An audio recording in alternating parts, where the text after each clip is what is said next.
I gotta play something for you. And I want you to tell me how you feel about this comment. You know what I mean? Let me know if this is just everybody coming out the woodwork for their piece of the pie. You let me know how you feel about it. Nobody wasn't doing Pink and Dipset until they met me. Because they used to come to her 45th and see us standing out there, and I'll be out there in all pink.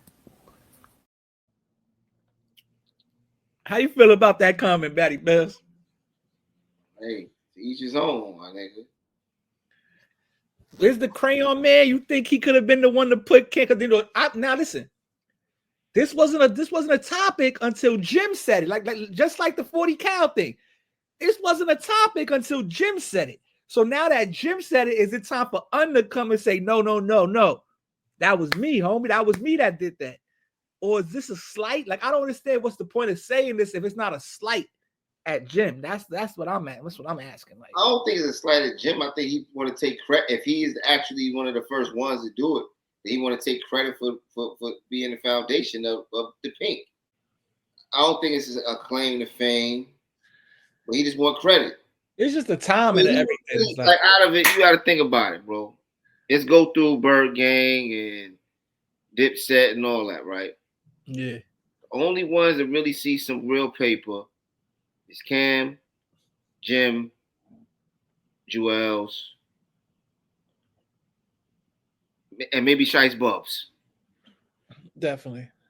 Nah, JR Ryder got some paper. He got a lot of deals. I'm talking about like actually to this day, like, you know what I'm saying? Like, they still got motion. I think they're still picking up bags here and there, but I get what you're saying, like real motion. Like Shice got motion through the bud. Jim, Jewels got motion, but he ain't dropping no albums. You know what I'm saying? Maybe motion through connections and whatever work he already put in. Cam and Jim. Like, you know, Uncasa, 40. Rell. J.R. Ryder. Bezel. Ja. Yeah. Where, you know.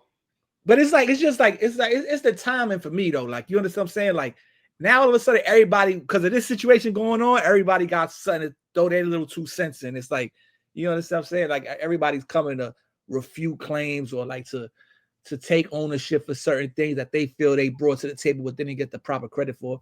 It's just the timing of it. Because at the end of the day, the only one that really profited off wearing the pink was Camron, right? He's the one that got put in the newspaper, got the magazine covers, got world renowned, known for this pink outfit that he had on. It's like he's the one that actually got some type of monetary off of the pink. You understand what I'm saying? Everybody now, you're just trying to take claim to it. It's like, I get it. You want your credit, but it's kind of late. Cam made the accessories like pink. Like he come through with the pink range, the pink lamb. You know what I'm saying? Shit like that. So that was really like the pink clothes is okay. But now you coming through outrageous, like, you know what I'm saying, with pink Range Rovers, pink Lamborghinis. You know what I'm saying? That's setting a different tone. You know what I'm saying? Like he said before, I made this look good. You wasn't rocking it right. You know what I mean? Like maybe he seen under the pink. And he said, I'm gonna take the pink, but I'm gonna do something bigger, more, you know, extravagant. And that's what he did with that outfit. And look, it popped off for him. And you know, here 20 years later, talking about he was the first one. You understand? Nobody wasn't doing Pink and Dipset until they met me. Because they used to come to her 45th and see us standing out there, and I'll be out there in all pink. You know what I'm saying? But shout out to Un, because ain't no shot at Un. You know, salute to Un. I was just, you know, it's just content at the end of the day. But like I said, hey, a closed mouth don't get fed. So he got to say what he got to say. You feel me, B? Want to get his credit. There you go. All right, B. So this topic right here, this is an old clip of Rell. And I wanted to get your takes on what he said. What's your thought process? And do you think this been a narrative? This been talked about. This been the feeling of Dipset members. Let me know how you feel about it. Check some ties with anybody. Shout out to Camron. You know, it's still Dipset. That's all day. You know what I mean? Shout out to my nigga Cam. But at the end of the day, man, after he closed the books and shit, you know, I kind of like pretty much went with my loop, which was Top Gunners. You know what I mean? Because we all know Jim fucked the setup. What happened with that whole movement, you think? You know, he just fucked the whole setup, man. You know, with the denying the phone call, Cam called him. Say he didn't call him. He jumped on Flex, said he did call him. A bunch of bullshit, man. It's like, fucking up money, man. That shit just had me mad, man. I'm like, oh, come on, man. You serious? Then he go out on Summer Jam, and him and Santana, I love the movement, I love the set. But, they just tarnishing the name and they just fucking this shit up, man. You know what I mean? Everything we built, man. Like that auto-tune shit ain't us. We don't make that. You know what I mean? I never watched Dipset music. So all that other shit, like, it's getting out of hand, man. You know what I mean? So what do you mean by like what he said? What is he go getting at, Jim? How Jim? I'm saying because this was back in the day when Jim did the first thing with the Summer Jam. What Summer Jam did Jim come out? They got it years ago when they got on Summer Jam stage after the whole 50 thing and all that. But I'm saying like 50 wasn't the concert that they got on 50 wasn't Summer Jam though. No. He's talking about that whole year, like that whole time. Like he's talking about how Jim did the thing with 50, then he started doing the auto tune. This is all around that time. You understand what I'm saying? That same time when he had Bird Gang and all that. He's basically saying how he feels. But I'm saying now, come to all these years later, how people are saying that Jim once again is the one messing up the set as far as like saying certain things to Cam. You even alluded to certain things that he said about basically get off my. That was a little out of pocket when you talking to a former friend or a colleague or a business partner, right? You was like that. That was the thing that made Cam respond. That's what you said.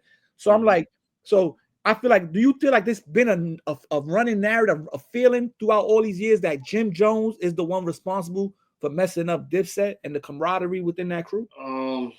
I think it was too. I think both of them played a role in it. I think because I seen a video. The reason why I say that because I seen when like Jim's success started to catapult. Like body language says a lot. Mm-hmm. And I think I got the video up here too, bro. Matter of fact, I think I got it up here. I could play it. I want you to see. Like this is when Jim had an interview with like about the whole thing, and this is what I think. This is like this is partially a sign of like what took place. You know what I'm saying? This is like this. You can see like the body language that Cam is showing says a lot. That's all I'm gonna say. For the people that don't know, I came in, I started with Old Boy, then I did Hey Ma, I did one for People Crack. I mean, a lot of people been calling me for a lot of different things, so it's feeling real good right now. Now look at Cam's body language. Yeah, Cam don't look like he's happy for his man. You feel me? Oh, you know what I'm saying? It could have been him. Huh? It could have been like him taking note or like seeing people starting to become interested in Jim Jones. That the face that he got is like, why are they talking to him? Why are they not talking to me? But then again, he could have been looking in the crowd and looking at something. So we don't know. We're just assuming at this point. Body language during that. Yeah. I feel like he felt he started to see what was to come as far as Jim, was a budding star within the hip hop industry, and he was multifaceted, and added the street persona, the street ties to all that, and I think he knew where it could possibly go for Jim, and maybe he wasn't all for it. You know what I mean? I agree with how maybe he wasn't. That's why I say they both played a role in it. They both played a role. Like he might have not been as excited as Jim's celebrity started to grow. Yeah. Because maybe he like wanted to like a hierarchy situation. Yeah. You know what I'm saying?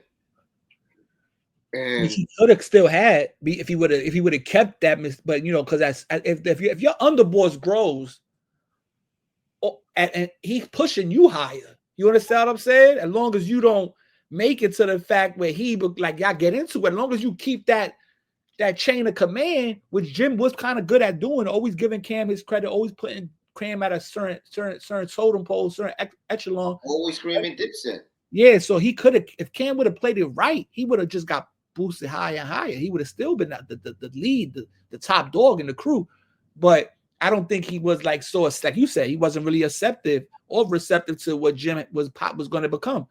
But my question to you is, why do you think, besides Juelz, the members kind of take Cam's side over Jim? To me, of what I'm asking. All right, so I'm gonna say only members I seen really take Cam's side is Rell, Acosta didn't take no side. Okay. He said they both need to, you know what I'm saying? 40 kind of laying little funny 40 shots. Was Cam.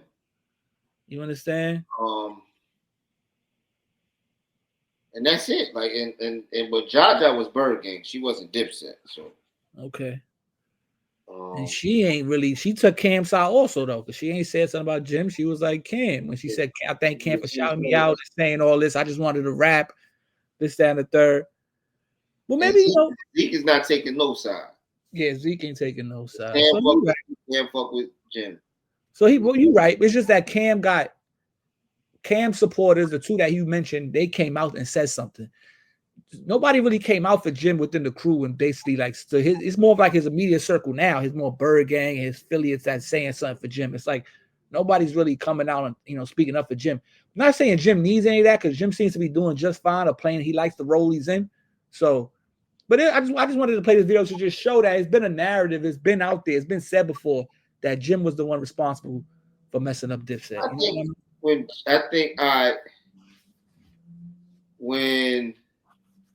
like that whole Koch thing, yeah, and you gotta look at too when Cam trademarked Bird Gang, and Jim created that.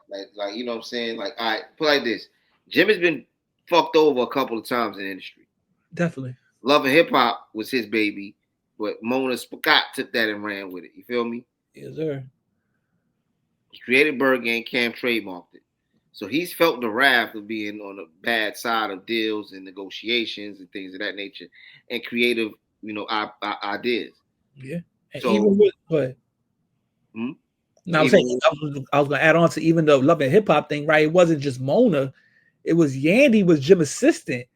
And Mona and Yandy basically took that and ran with it together. So he got cut out. He was there for that. Like he was the third person and just got cut out the whole thing. You understand what I'm saying? So you definitely right with that one. You know what I mean? So, and then like Bird Gang being trademarked by Cam. Yeah. You know what I'm saying? And Cam's reason for that wasn't really, I didn't really, I wasn't jacking it as like, that was fucked up. For sure. But then I seen some with Big Joe because Big Joe is correcting somebody's story. DJ Envy. Yeah, DJ Envy's story. And Big Joe said that, he worked for everybody. He represented everybody in Dipset except Jim Jones. Mm-hmm.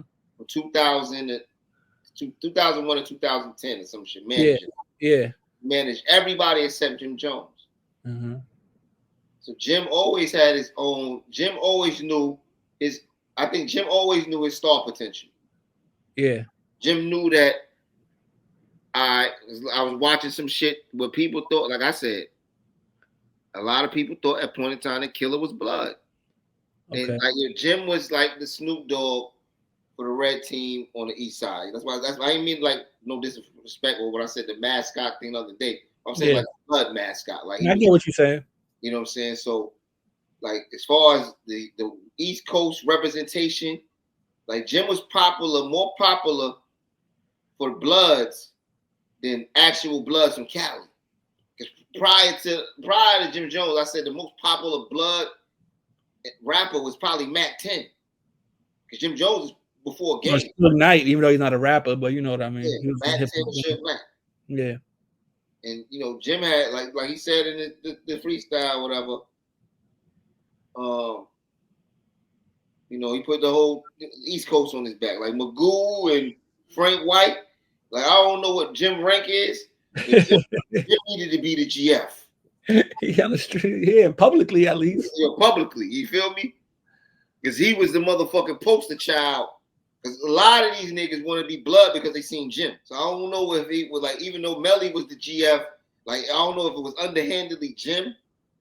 You know what I'm saying? Because Jim was the poster child. Not to say that's a good thing because a lot of bad shit happened out of, all of that shit. Definitely. But you got to call a spade a spade. It is what it is. He was what Snoop Dogg was to the West as far as like Crippin'. If you see, if you close your eyes and you see a Crip, you see Snoop Dogg. You close your eyes, you see a Blood, you see Jim Jones. And and to even elaborate on that a little more, that was needed on the East Coast because remember, Bloods in New York started in jail. So they started in 1993. So 2000, 2001, that's not even 10 years out. You understand what I'm saying? So they started transitioning from a jail gang to becoming a street gang, and Jim definitely popularized it, and it had a lot to do with that. It is what it is. You gotta call a spade a spade. You can't, you know what I'm saying? Not like you said, not saying it's a good thing or a bad thing, because a lot of bad came with that. But he was the one on the street. Jim is the hot. He got it. He's the one on the streets that took it to another level, to where now it's just a running, it's up and running. It's a function that cannot, you know what I'm saying? They can't deal with it. They're trying to indict everything moving, but it is what it is. It's what happened.